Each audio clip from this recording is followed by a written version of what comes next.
आप सभी को रमा एकादशी की हार्दिक शुभकामनाएं। कार्तिक मास के कृष्ण पक्ष की एकादशी का नाम है रमा एकादशी, जिसे रमा एकादशी कहते हैं। क्योंकि माँ लक्ष्मी जी का एक नाम और भी है, इसलिए इस एकादशी का नाम माँ लक्ष्मी जी के नाम पर पड़ा है। इस बार 9 नवंबर गुरुवार के दिन रमा एकादशी है। इसी दिन एकादशी का व्रत रखा जाएगा और उसी दिन गोवत्स द्वादशी भी है। गोवत्स द्वादशी के दिन गौ माता और उनके बछड़ों की पूजा की जाती है। हमारे हिंदू धर्म में गौमाता को बहुत ही पवित्र माना जाता है। इससे महिलाएं अपने बच्चों की खुशी और उनके लंबे जीवन के लिए व्रत करती है। इस व्रत को नंदिनी विरोध के रूप में भी जाना जाता है।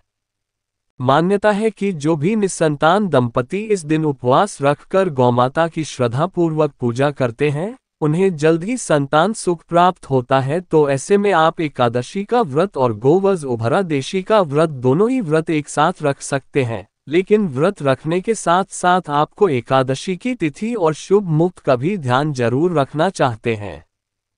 कई बार ऐसा 2 दिन तक तो ऐसे में जो पहले दिन की एकादशी होती है वो असुर युक्त एकादशी मानी जाती है, और जो दूसरी एकादशी होती है उसे दूजी एकादशी और व्यस्तम एकादशी कहते हैं, जिसे इसको हमसे जरूरी है। सभी लोग करते हैं, ऐसे में दूजी एकादशी की जाती है और इसे ही शुभ और फलदायी माना जाता है।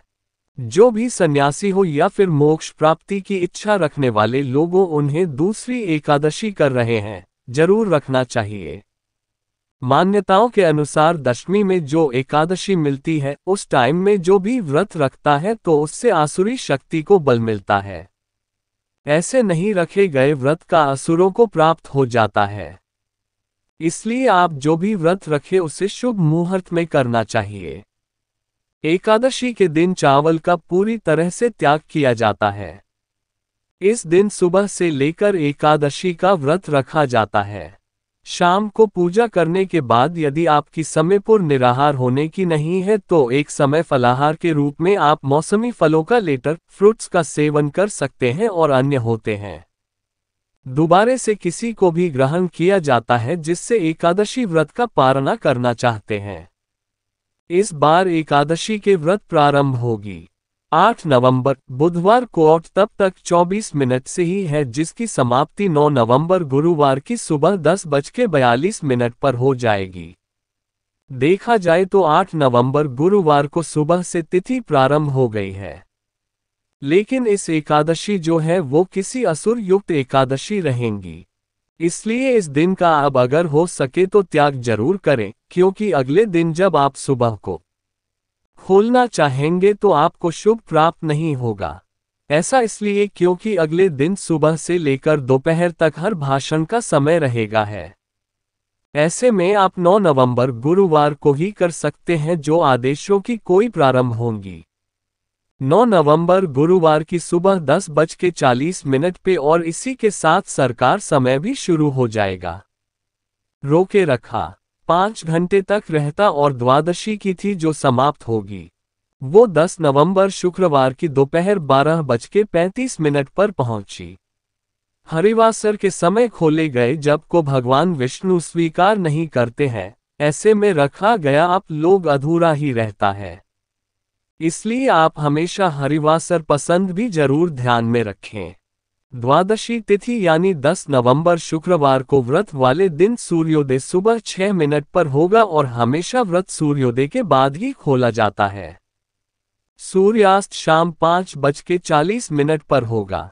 आज तो नक्षत्र का शुभ योग कि तुम पूरा दिन रहने वाला है, जो कि बहुत शुभ है। हरिवासर का जो समय है वो 9 नवंबर को शाम 5 बजे तक समाप्त होगा। यही वजह है कि आपको 9 नवंबर को उपवास रखकर 10 नवंबर को उपवास खोलना चाहिए। राहु काल का समय 10 नवंबर को सुबह 10:30 बजे से दोपहर 12 बजे तक रहेगा। आप जानते हैं एकादशी का व्रत किस समय खोला जाएगा। एकादशी का व्रत आप 10 नवंबर शुक्रवार को सुबह 6:42 से 9:15 के बीच में खोल सकते हैं। अगर आप इस शो खोलते हैं तभी आपको बंद का पूरा हो सकता है। पौराणिक कथा के अनुसार मुरुगन के नाम का एक राजा था जो कि बहुत ही बड़ा धर्मात्मा और परोपकारी था। उसकी बेटी का नाम चंद्रभागा था। उसने अपनी बेटी का दिन चंद्र सिंह शोभन सरकार दिया। पूरा मई का दर्शन कर दो ना आने पर शोभन ने श्रद्धारहित होकर भी व्यस्ततापूर्वक रमा एकादशी का व्रत रखा, जिसके कारण उनके प्राण निकल गई, जिसके कारण उसे अगले जन्म में असुर राज्य प्राप्त हुआ। लेकिन चंद्रभागा द्वारा रखे गए एकादशी व्रत के पुण्य मिलने पर उस दिन हो गया और अंत में चंद्रभागा को भी अपनी पत्नी का सान्निध्य प्राप्त हो गया। इस प्रकार वह कुप्रभाव से अंत में दोनों कुंजी स्वीकृति प्राप्त हुई।